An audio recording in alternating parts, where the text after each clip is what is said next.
What's going on, everyone? Welcome to another exciting episode of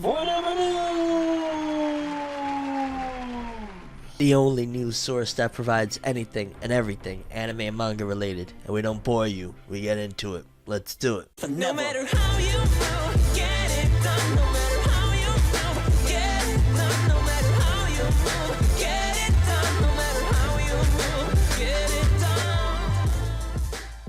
Okay, people, what's going on? Yes, we are back. Sorry for the hiatus. In case you missed it, I had a little update explaining what happened and what was going on. But we're back, trying our best to stay, 10 toes down, so to speak, over here. And yeah, I'm ready to get back into all of this. There's a bunch of stories, though, over the last week or so that we missed. So over the next few episodes, we'll throw in a bunch of those stories just so that way I could talk about them and you can be informed on, what we missed out on. But yeah, we got a bunch of stories in this episode as well. I don't want to waste any more of your time. Let's get into it. And first story, huge story. I believe it was announced about a day or two ago at this particular point regarding Funimation and Crunchyroll. Now, in case you don't know, it's been said for a while now that Funimation and Crunchyroll, it was confirmed actually, they did a merger, right? They merged together. They ultimately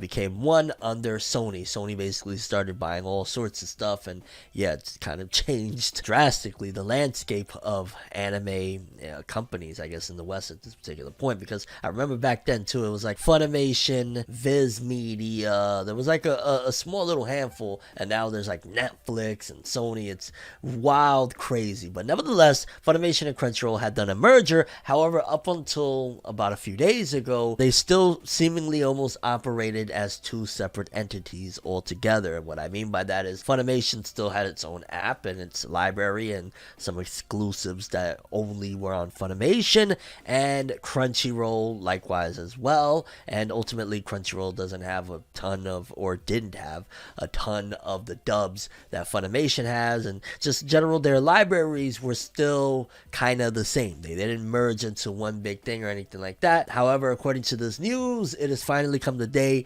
and from what I gathered the first time around reading this, it feels like to me one of these companies are going to be dissolving essentially into the other, and one of them, come 2 years from now, 3 years from now, will be a thing of the past, and it'll just be one. And I'm not referring to Sony when I'm putting that combo together. You'll understand here in a sec.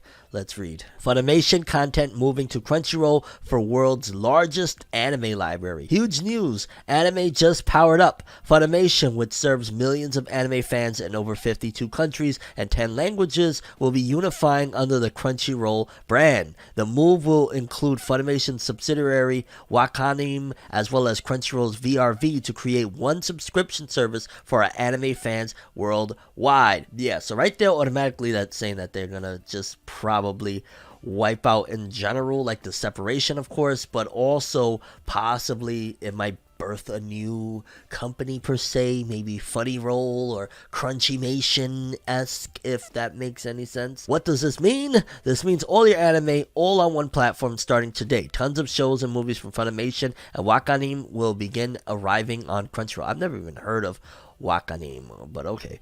So you get more dubs, more subs, more everything. And by the way, no shade to Wakanim, the platform. I just never heard of them, honestly. That includes titles available now like My Hero Academia, Tokyo Ghoul, and Yu Yu Hakusho, which, by the way, upon all of this, I'm anime manga for life, dog. I did watch a few episodes of Hakusho when it was on Crunchyroll. I was like, okay, yeah, I think this is going to work excellent. Okay, excellently, I guess you would say, yeah. Because, yeah, there's a lot of shows. I hate having to go through different apps. Never been a fan of some apps per se, so this is working out greatly. But again, let's continue. This also means new series in the upcoming spring season, the biggest on record. Stay tuned. And beyond will only stream on Crunchyroll. Moving forward, Funimation will only add new episodes of continuing series, which means Funimation users will want to move to a Crunchyroll account as soon as possible. Kind of sounds like right there, it's telling us who's leaving at the very least first before potentially a new company comes all together or something there. But that's very interesting. Like, so if you have a Funimation account, you'll want to move over to a Crunchyroll account. That's why now, as a welcome to the new Crunchyroll family, Funimation, Wakanim, and VRV subscribers get a special deal for 60 days of Crunchyroll Premium free. Over the next few days, qualified Funimation, Wakanim, and VRV subscribers will receive an email with their unique link to redeem. And so yeah, basically all of Funimation is going to be going onto Crunchyroll, which essentially means that there will be no need for Funimation. On top of that, I had seen a comment, I believe it was a reply actually, from Funimation, if I'm not mistaken, either Funimation or Crunchyroll, to one of the fans talking about, well, what's going to happen? What do I do? And ultimately they told him, yeah, essentially, go ahead. Cancel your Funimation subscription and come on over to Crunchyroll. Essentially, it looks like in a couple of years Funimation will be known as defunct, or they might turn Funimation into something different, maybe a different department altogether, but it won't be an anime distributor. That's definitely for certain. They're seemingly going into the one brand motto and kind of clunking it all together, which I ain't gonna lie, this is a good and a bad thing. Great because all our stuff is going to be in one place. All of it is going to be good. Bad because first of all, you're gonna see that price. You know how we've been paying. Like for example, if you've been with Crunchyroll for the most part, you've been paying between like what $5 and $7, something along the lines of that. Once all of this is all said and done, and they have the record-breaking largest anime library ever in existence, yeah, you see how Netflix is starting to go woo. It's gonna be the same thing. Trust me, it's gonna be the same thing. It's gonna be a really scary time once it gets to cable prices and stuff like that, and we have like multiple different, like, hey, if I want to watch these shows, I have to go there. There's always, put on my Luffy hat and start pirate life.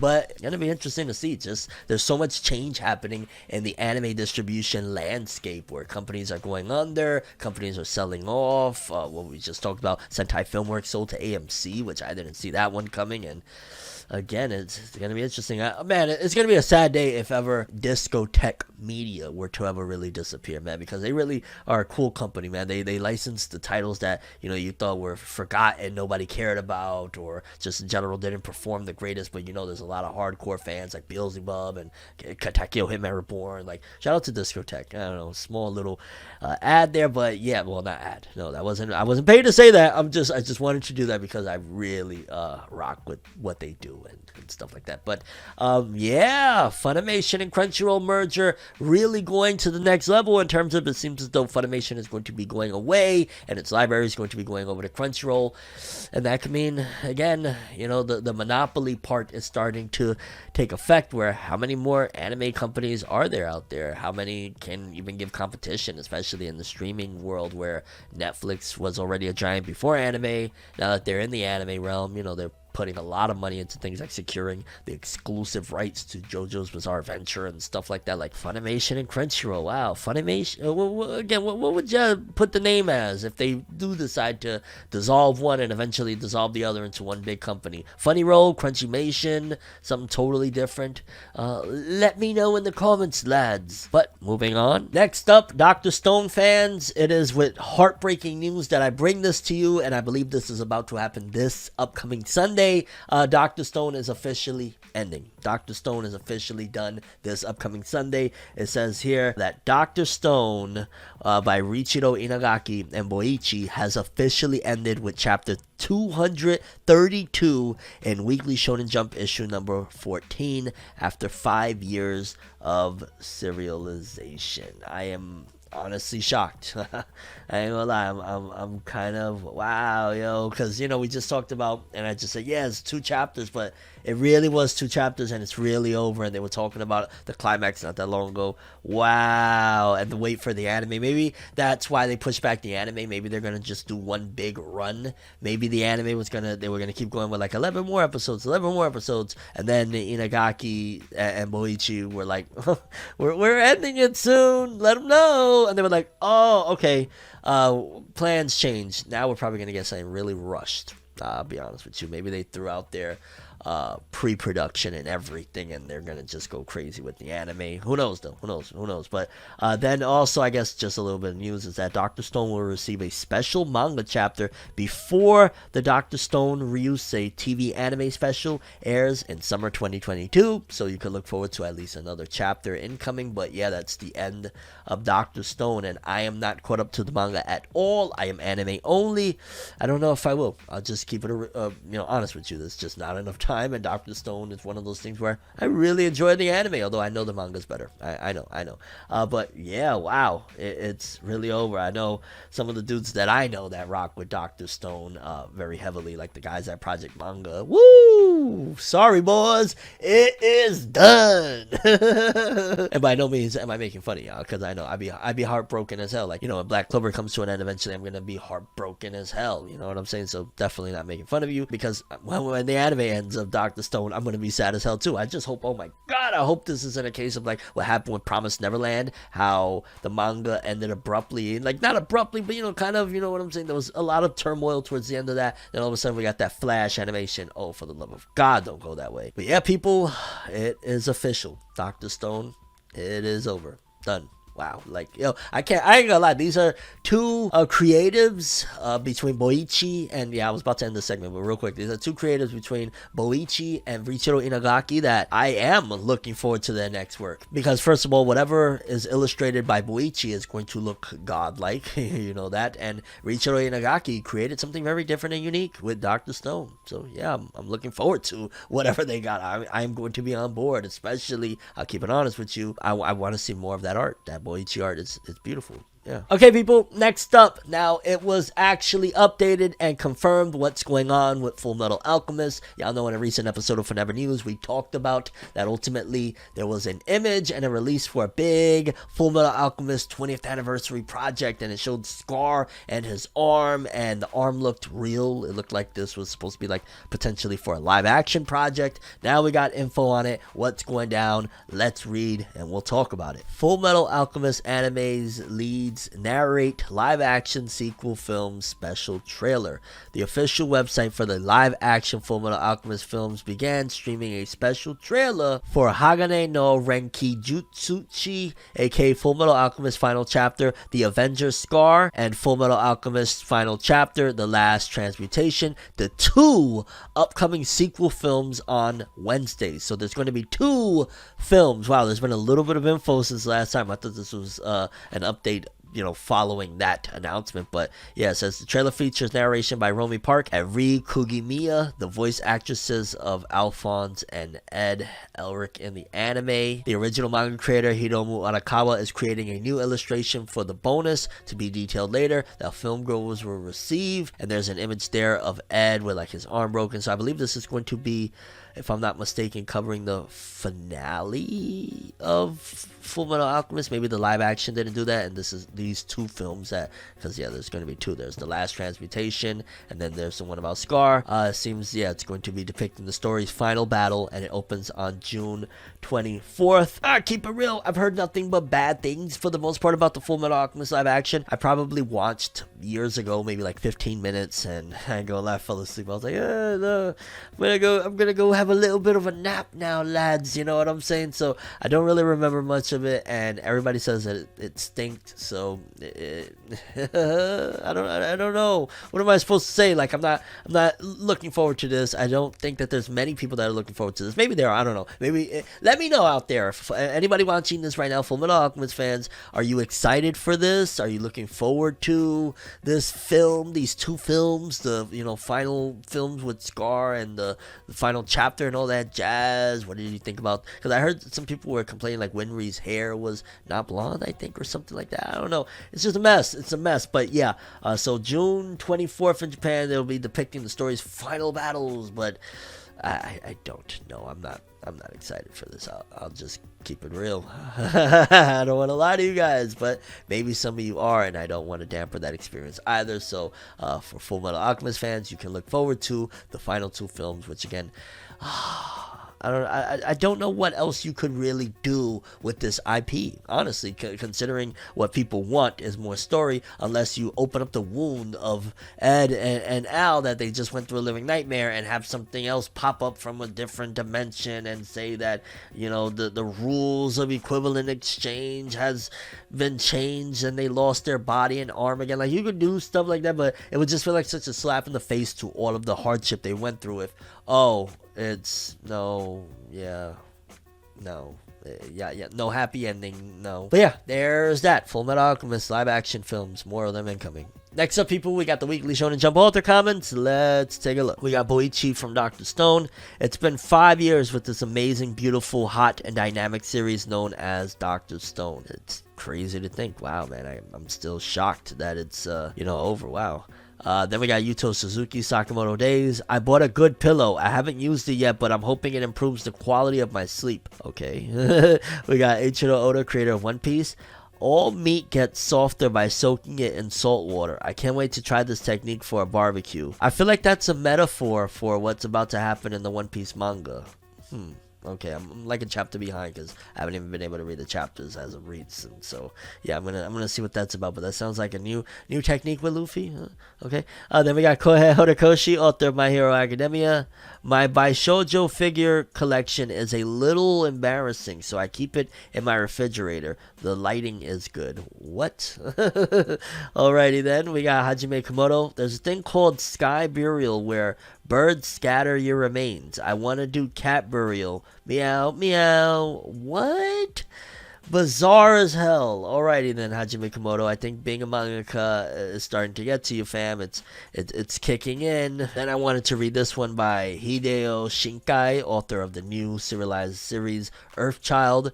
They said, please check out my other works, Soul Catchers, Lightwing, and Shunkan Tante Hayayo Harameki. I can't even, oh god, yeah, I'm doing terrible. Yeah, wow, self-promotion in one of your first author comments. Okay then, dog. I wonder how the brass feel about that over at Shueisha. Like, hey, how dare you? Or, it's all jump for the most part anyway. I think most of those titles.